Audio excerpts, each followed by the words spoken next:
Video de la doctora Cintia.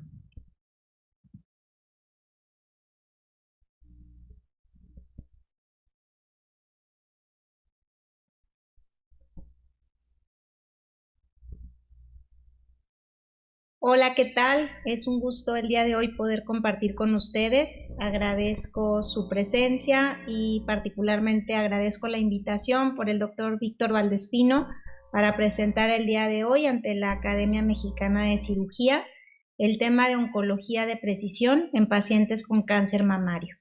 Yo soy la doctora Cintia Villarreal Garza.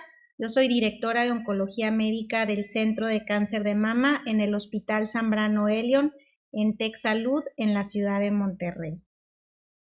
Y bueno, me gustaría iniciar platicándoles sobre el término de medicina de precisión, que es un término que se acuñó de manera muy significativa durante la administración del presidente Obama, donde él determinó que quería dar impulso a la medicina de precisión para lograr con más oportunidad curar enfermedades como el cáncer y la diabetes.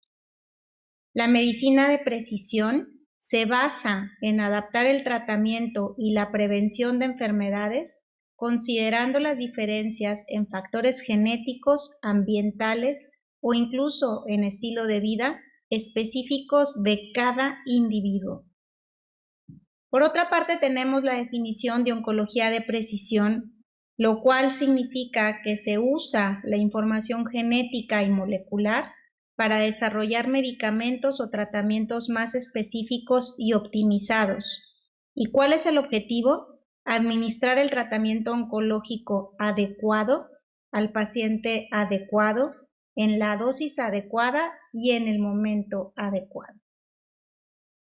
Y bueno, tenemos oncología de precisión en cáncer mamario ya desde hace muchos años, desde que utilizamos tamoxifeno. Y esto viene desde 1896, cuando se identificó que había casos de cáncer de mama que respondían cuando a una paciente se le hacía oforectomía o cuando tenía supresión endocrina.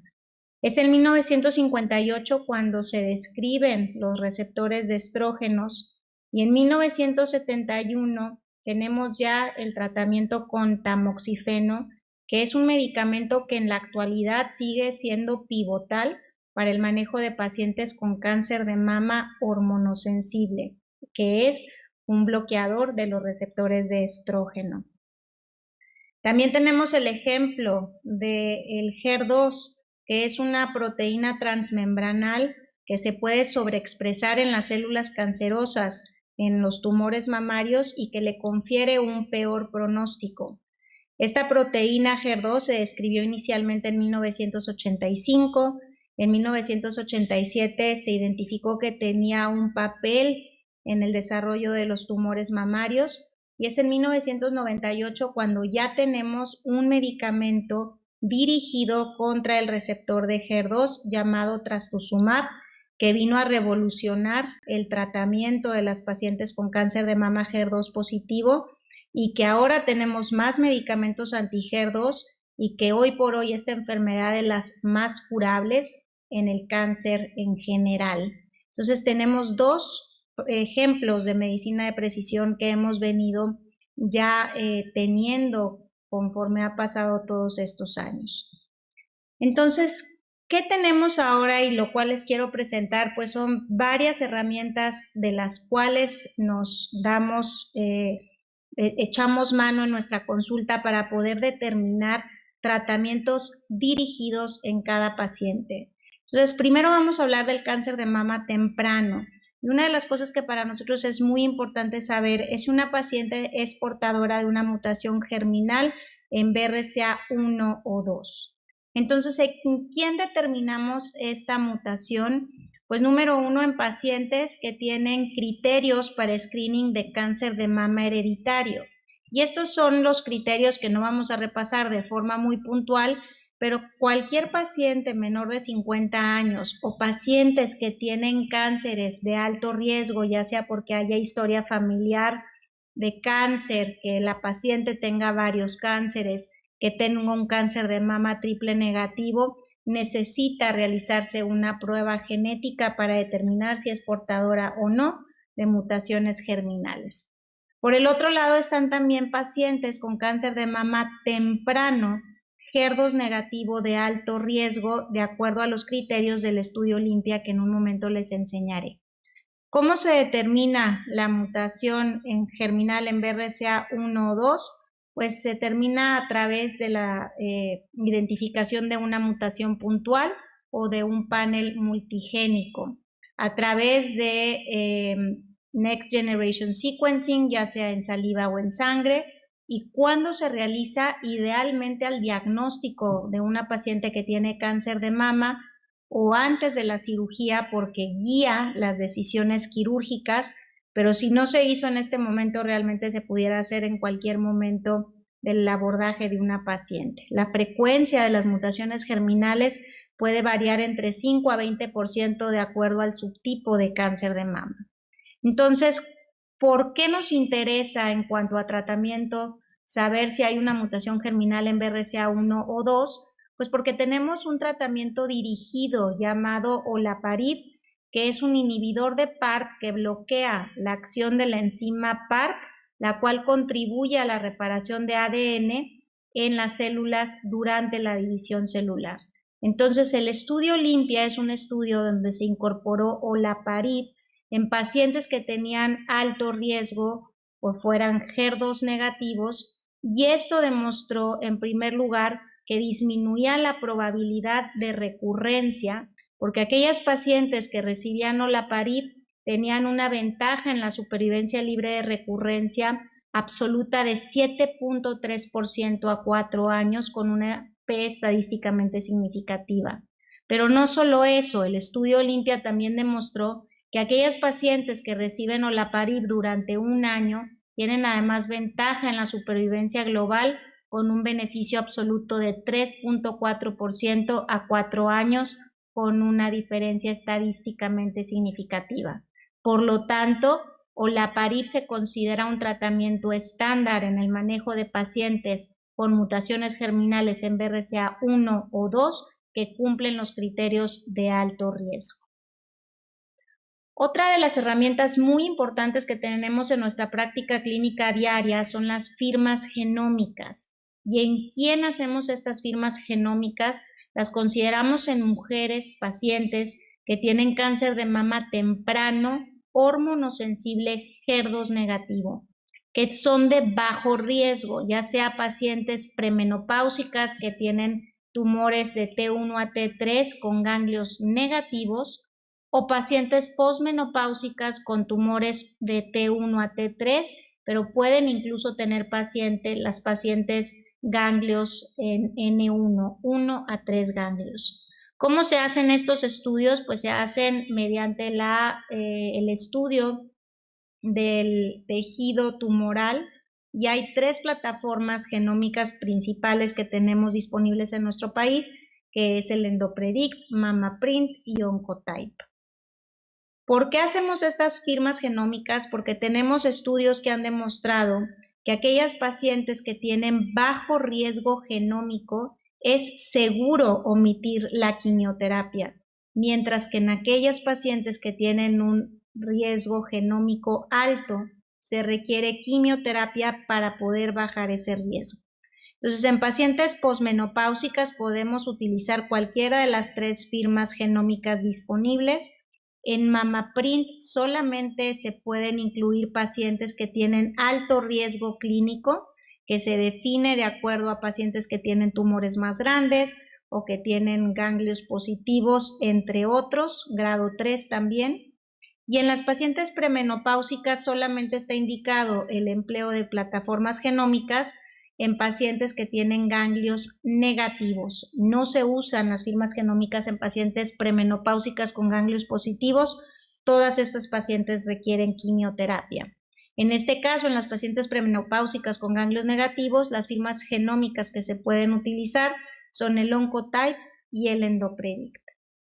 ¿Cuándo se usan estas firmas genómicas? Pues como les comentaba, generalmente lo hacemos en el tejido tumoral obtenido de la cirugía de mama, y las utilizamos porque cuando se emplean y esta firma genómica resulta de bajo riesgo, podemos omitir con seguridad el uso de quimioterapia adyuvante, mientras que si sale de alto riesgo, estamos seleccionando de forma óptima las pacientes que sí requieren quimioterapia para poder bajar ese riesgo. Y son varios estudios los que han demostrado su utilidad, entre los cuales se incluyen los que están listados en la diapositiva.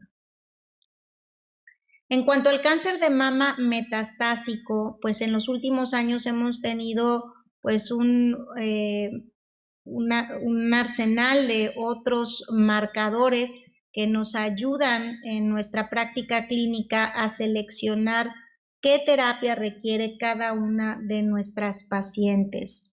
Aquí podemos ver que hay una escala que se utiliza y que se desarrolló por la ESMO, que es la Scale for Clinical Actionability of Molecular Targets, que nos habla de en qué paso está la evidencia de todos estos targets moleculares. Y cuando tenemos un TIR 1, es que estos medicamentos se utilizan de forma rutinaria, y de 2 para abajo pues es que está en investigación o que todavía son targets hipotéticos. Entonces, en general, les voy a presentar ahorita los marcadores que tenemos con evidencia 1 para su uso en el cáncer de mama metastásico. Entonces, en primer lugar, tenemos de nuevo la mutación germinal en BRCA1 y 2, que ese tiene una categorización 1A, ya que tenemos evidencia de de 2 estudios aleatorios donde se demuestra que los inhibidores de PARP tienen ventaja en la supervivencia libre de progresión. Entonces, ¿en dónde se utilizan estos marcadores y dónde queremos conocer si una paciente tiene mutación germinal en BRCA1 o 2? Pues número 1, en pacientes con cáncer de mama metastásico HER2 negativo. Platicábamos que se utiliza saliva o sangre para hacer esta determinación, idealmente con un panel multigenético, y lo ideal es hacer esta determinación de mutaciones germinales al diagnóstico del cáncer de mama metastásico para conocer si las pacientes son o no candidatas al empleo de inhibidores de PARP. Hay 2 estudios que han evaluado los inhibidores de PARP en el contexto metastásico. Uno de ellos es el EMBRACA, que emplea el inhibidor de PARP talazoparib, y el OlympiAD, que emplea el olaparib. Y estos son los resultados de estos estudios, donde se ha demostrado en cada uno de los estudios que utilizar inhibidores de PARP en comparación con quimioterapia mejora la supervivencia libre de progresión y mejora las supervivencias globales, no mejorando la supervivencia global. Esta se queda muy parecida entre los grupos, pero al cumplir sus objetivos en cuanto a beneficio en supervivencia libre de progresión, esto se considera un tratamiento estándar cuando tenemos estos pacientes con cáncer de mama metastásico, el uso de inhibidores de PARP, de preferencia sobre quimioterapia.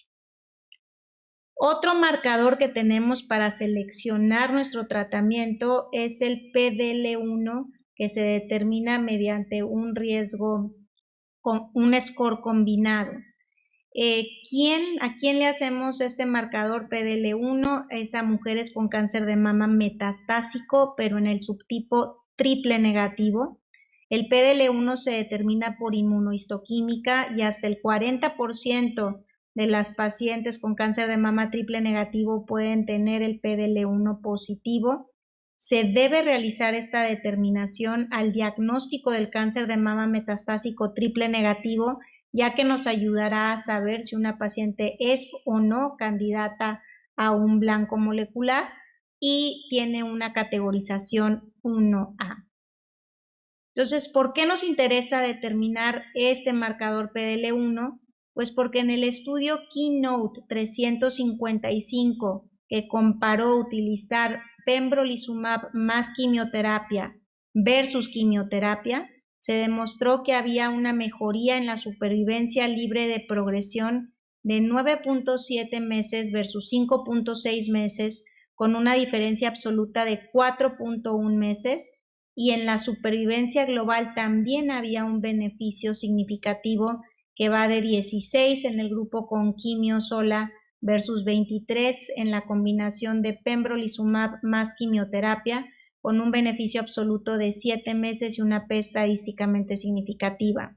Recordar que el pembrolizumab es inmunoterapia que corresponde a un anticuerpo monoclonal dirigido contra la proteína de superficie PD1. Entonces, este es un tratamiento estándar que utilizamos en pacientes con cáncer de mama triple negativo en primera línea cuando tenemos positividad para el PDL1 mayor del 10%. Otro marcador que tenemos también en la clínica y de cual usamos mano es la mutación de PI3K, que tiene una prevalencia, la mutación entre 30 a 40%. Se hace en mujeres con cáncer de mama metastásico hormonosensible, HER2 negativo, con Next Generation Sequencing, idealmente en una biopsia sólida o en una biopsia líquida. E idealmente se debe hacer al diagnóstico del cáncer de mama metastásico y la categorización para su empleo también es 1A. Y esto es de acuerdo a los resultados del estudio SOLAR-1, donde se empleó un medicamento llamado alpelisib, que es un inhibidor de PI3K, asociado con fulvestrant, un tratamiento antihormonal bloqueador del receptor de estrógeno, y se pudo demostrar que cuando se combina alpelisib más fulvestrant versus fulvestrant solo, se aumenta la supervivencia libre de progresión de 5.7 meses a 11 meses con una diferencia absoluta de 5.3 meses con una diferencia estadísticamente distinta.